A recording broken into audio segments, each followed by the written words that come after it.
Hello everyone, welcome to the third lecture of our linguistic series. आज के इस video में हम कवर करेंगे प्रोडक्शन ऑफ स्पीच साउंड का पार्ट टू, जो यूजीसी नेट के लिए बहुत इम्पॉर्टेंट है।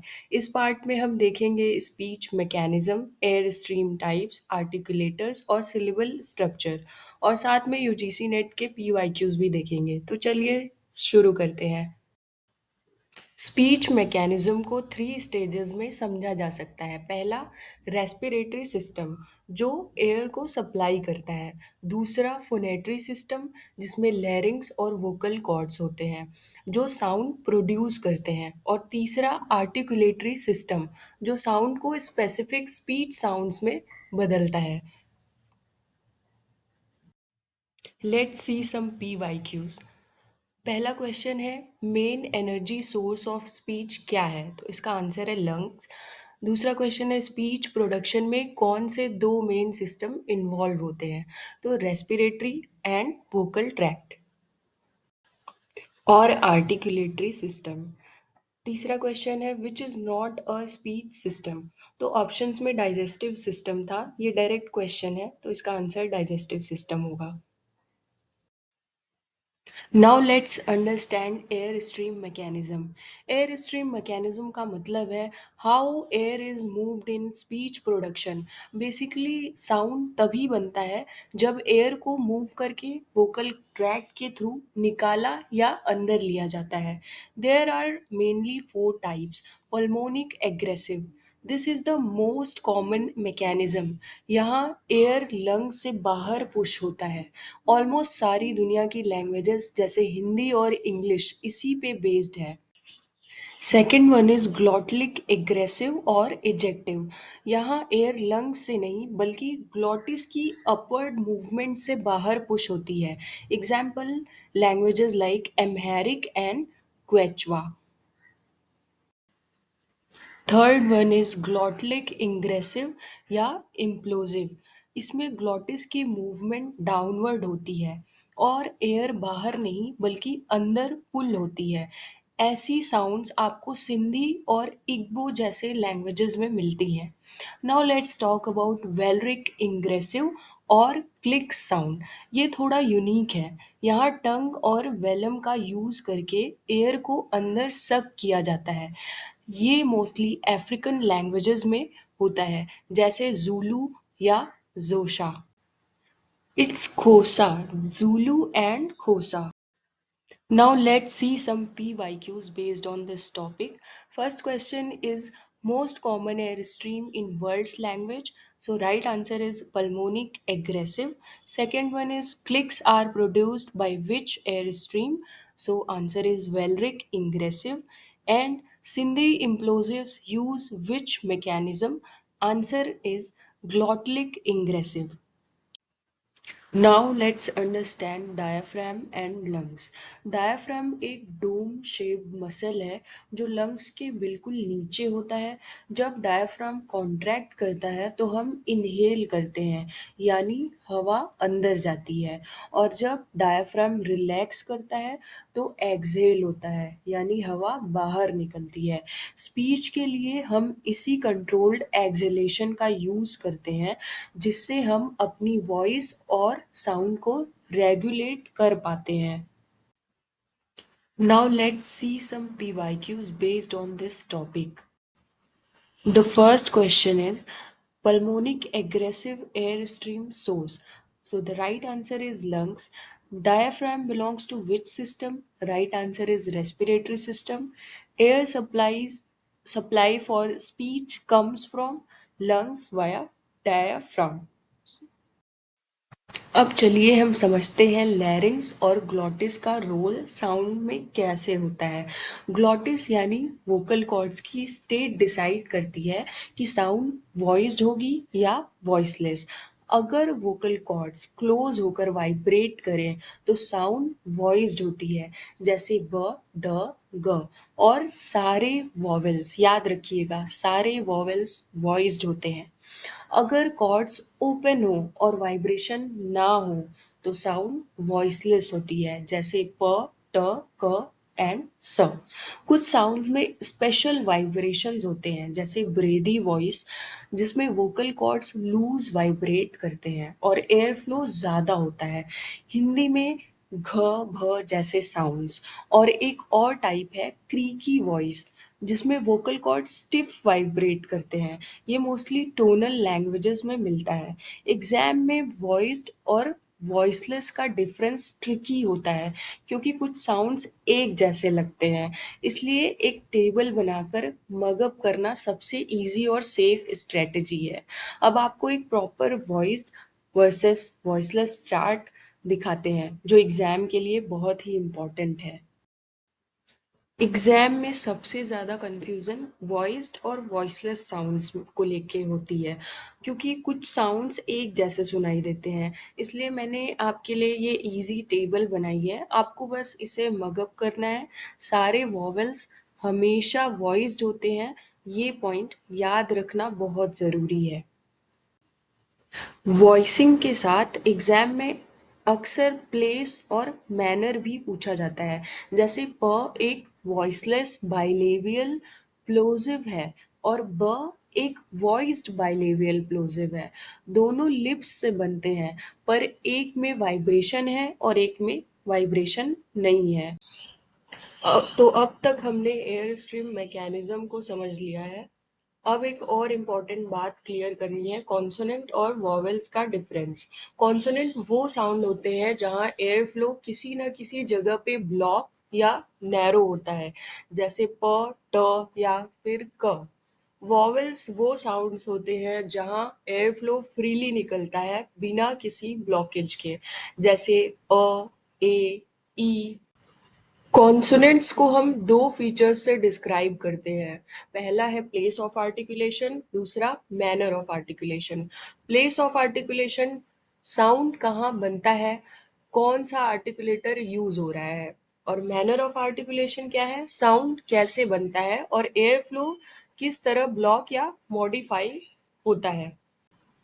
और एक और चीज ऐड होती है वॉइसिंग, यानी वोकल कॉर्ड्स वाइब्रेट कर रहे हैं या नहीं, उससे जो साउंड्स बनती है उसको वॉइसलेस या वॉइस्ड साउंड्स बोलते हैं।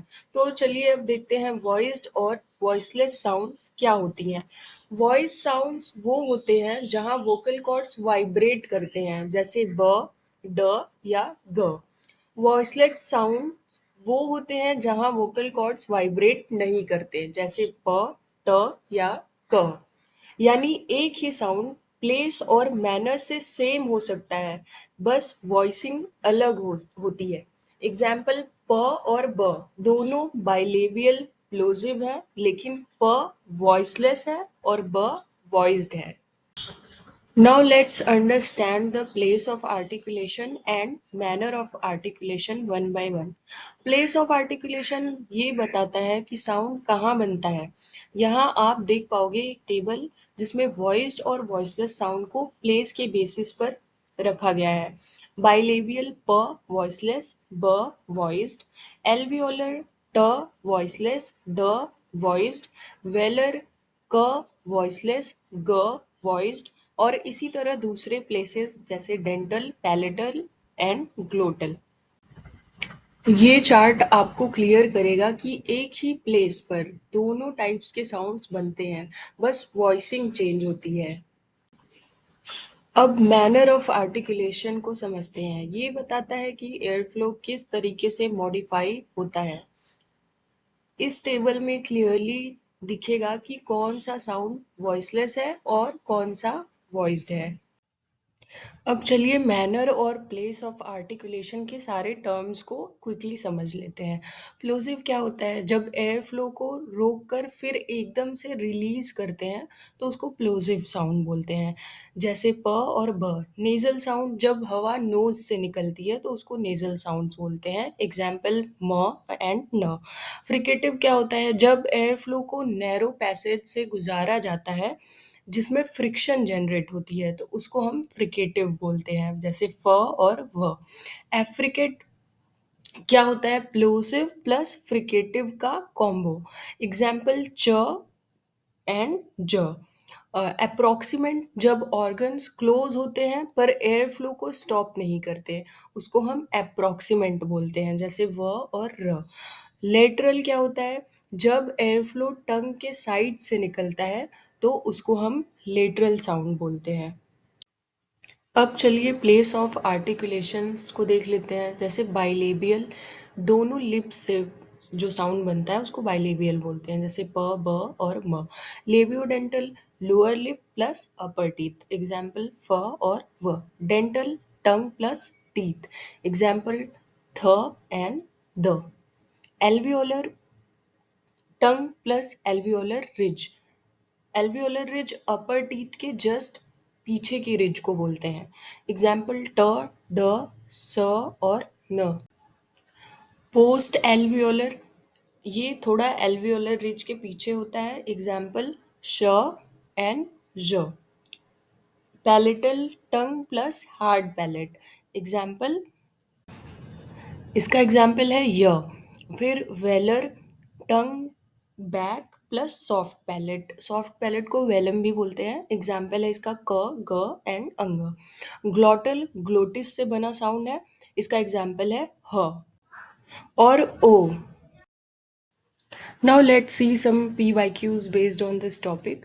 First question is, which of the following is a voiceless bilabial plosive?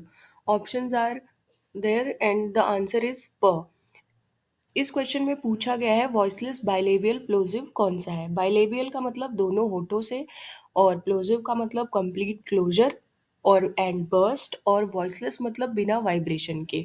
तो इसका आंसर है प। Second question is, which of the following is a voiced alveolar fricative.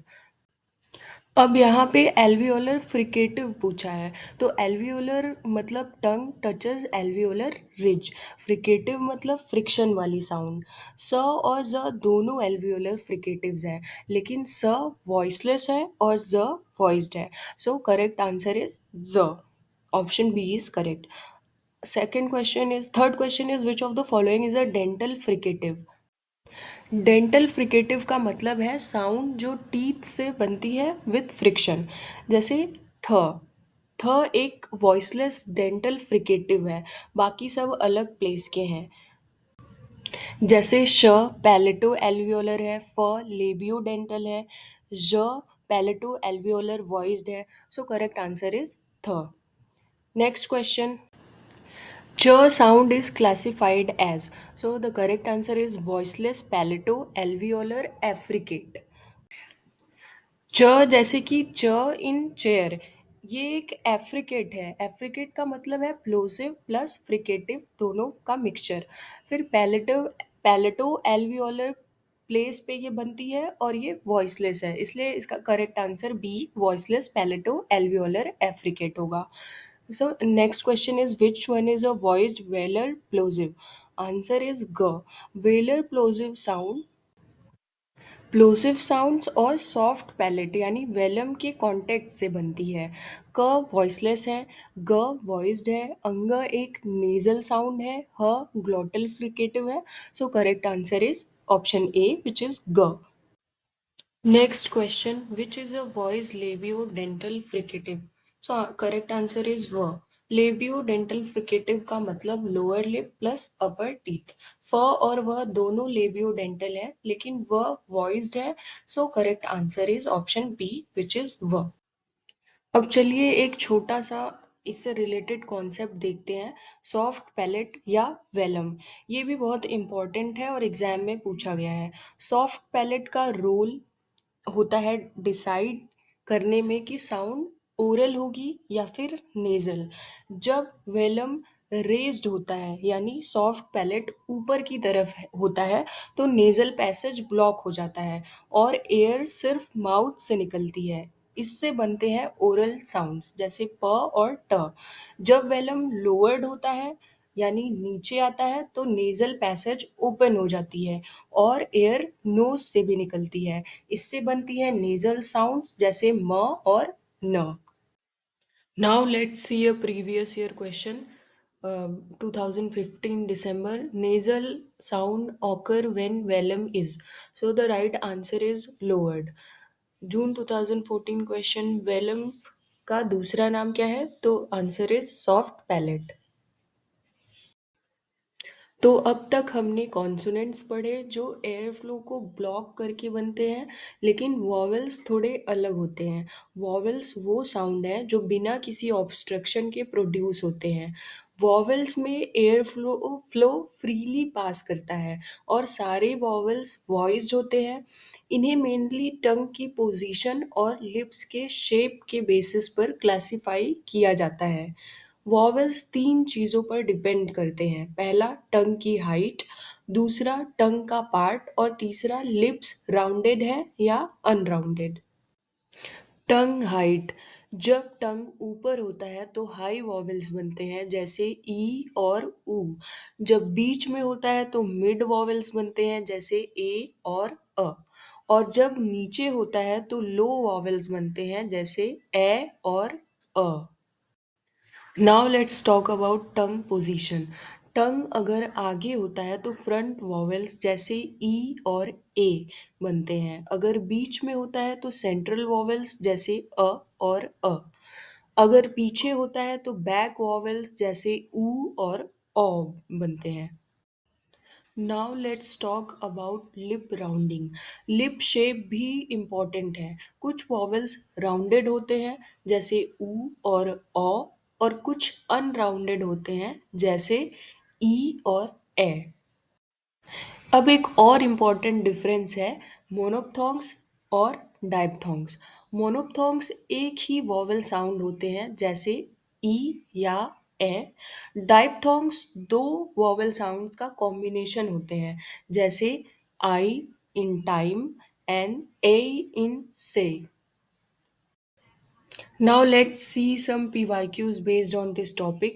First question is, which of the following words contain a high front unrounded vowel? So the answer is sit. E in sit is a high front unrounded vowel. Other options are book. Book has oo, which is high back rounded vowel. Coach has o, which is mid back rounded. Pool has oo, which is high back rounded vowel. Next question, the vowel sound in cat is. Answer is low front. A in cat is a low front unrounded vowel. Next question, which of the following words has a diphthong? So the correct answer is coat. O in coat is a diphthong, others are monophthongs. Next question, the vowel in bird is classified as. So the correct answer is mid central tense vowel. Bird has a, which is a mid central tense vowel. Next question, match the following words with their vowel types. Options are seat, pot, hot, hat, moon. Options are there: high back rounded, low front unrounded, low back rounded, high front unrounded.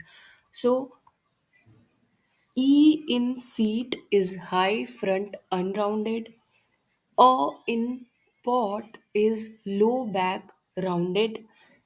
A in hat is low front unrounded. U in moon is high back rounded. तो अब तक हमने vowels और consonants के बारे में detail में बात की, लेकिन एक इम्पॉर्टेंट कॉन्सेप्ट जो कॉन्सोनेंट प्रोडक्शन में समझना बहुत ज़रूरी है, वो है एक्टिव और पैसिव आर्टिकुलेटर्स। एक्टिव आर्टिकुलेटर्स वो होते हैं जो मूव करते हैं, जैसे कि टंग या लोअर लिप।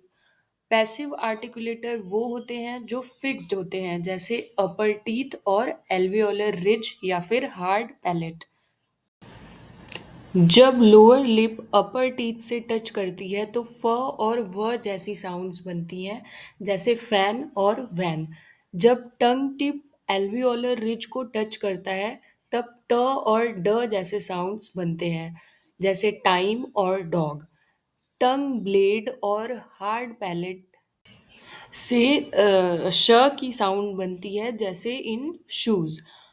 जब टंग बैक वेलम को टच करता है तो क और ग जैसी साउंड्स बनती हैं, जैसे कैट और गो। और जब ओव्यूला और टंग बैक इन्वॉल्व होते हैं तो ओव्यूलर साउंड बनती हैं, जैसे अरेबिक का क और फ्रेंच का। Let's see some PYQs based on this topic. June 2015 passive articulator example. So the right answer is alveolar ridge. December 2012 question is fur uses which articulator? So the correct answer is lower lip and upper teeth. Next question, which of these is an active articulator? So the correct answer is lower lip. Next question, which active articulator produces retroflex sound in Hindi? So correct answer is tongue tip. Alveolar ridge is an example of correct answer passive articulator. Next question, which is not a passive articulator? So options with tongue tip. So tongue tip is not a passive articulator, it's an active articulator. अब हम syllable structure के बारे में समझेंगे। एक syllable 3 main parts में divided होते हैं, ऑनसेट, न्यूक्लियस एंड कोडा। न्यूक्लियस हमारे लिए सबसे इम्पॉर्टेंट है क्योंकि ये मैंडेटरी होता है और हमेशा एक वॉवेल होता है। सिलेबल के कुछ कॉमन टाइप्स हैं, CV, CVC, double C, VC और triple C, V double C. यहाँ सी का मतलब है कॉन्सोनेंट और वी का मतलब है वॉवेल। सिलेबल्स मेनली 2 टाइप्स के होते हैं, ओपन सिलेबल जिसमें सिलेबल वॉवेल पर एंड होता है और क्लोज्ड सिलेबल जिसमें कॉन्सोनेंट पर एंड होता है। एग्जाम्पल के लिए शब्द स्प्रिंग का syllable structure triple C, V double C है। दिसंबर 2014 में पूछा गया था mandatory part of syllable is, तो करेक्ट आंसर इज न्यूक्लियस। जून 2005 में पूछा गया था स्प्रिंग में सिलेबल का स्ट्रक्चर क्या है, तो answer is triple C, V double C. अब हम सिलेबल्स के मेन टाइप को डिटेल में समझेंगे। पहला है ओपन सिलेबल। ये सिलेबल वॉवेल साउंड पर एंड होता है और इसमें कोई कॉन्सोनेंट एंड में नहीं रहता, जैसे go, me, he, these are the example. Second is closed syllable. ये सिलेबल कॉन्सोनेंट साउंड पर एंड होता है, example cat, dog, sit. Now CV syllable. CV means consonant plus vowel. ये दुनिया के लैंग्वेज में सबसे बेसिक स्ट्रक्चर है, for example me, to. Fourth one is CVC syllable, consonant, vowel plus consonant. English में ये काफ़ी कॉमन है, examples bat, pen, top. Fifth one is we syllable, means vowel only syllable. इसमें सिर्फ vowel होता है और कोई कॉन्सोनेंट नहीं होता, example I, A, O. And sixth one is V C syllable, vowel plus consonant. ये सिलेबल वॉवेल के बाद कॉन्सोनेंट, इस सिलेबल में वॉवेल के बाद कॉन्सोनेंट आता है, एग्जाम्पल अप, इन, एट। अब हमने बेसिक सिलेबल्स टाइप्स को कवर कर लिया है। नेक्स्ट स्टेप है कॉम्प्लेक्स सिलेबल्स के बारे में जानने का, जिसमें ऑनसेट या कोडा में क्लस्टर्स होते हैं, मतलब एक सिलेबल में एक से ज़्यादा कॉन्सोनेंट्स आ सकते हैं। कॉम्प्लेक्स सिलेबल में हम देखते हैं कि कॉन्सोनेंट के एक साथ क्लस्टर बन जाते हैं। ऑनसेट या कोडा में कुछ कॉमन एग्जाम्पल्स हैं, सी, सी, वी, जैसे इन वर्ड प्ले। यहाँ ऑनसेट में 2 कॉन्सोनेंट्स क्लस्टर में हैं। फिर है डबल सी, वी सी, जैसे प्लान, ऑनसेट में क्लस्टर और कोडा में एक consonant. C, V, double C, जैसे हैंड, ऑनसेट सिंपल है लेकिन कोडा में क्लस्टर्स हैं। फिर उसके बाद double C, V double C, जैसे प्लांट, ऑनसेट और कोडा दोनों में कॉन्सोनेंट क्लस्टर्स हैं। That's all for this video. Thank you for watching.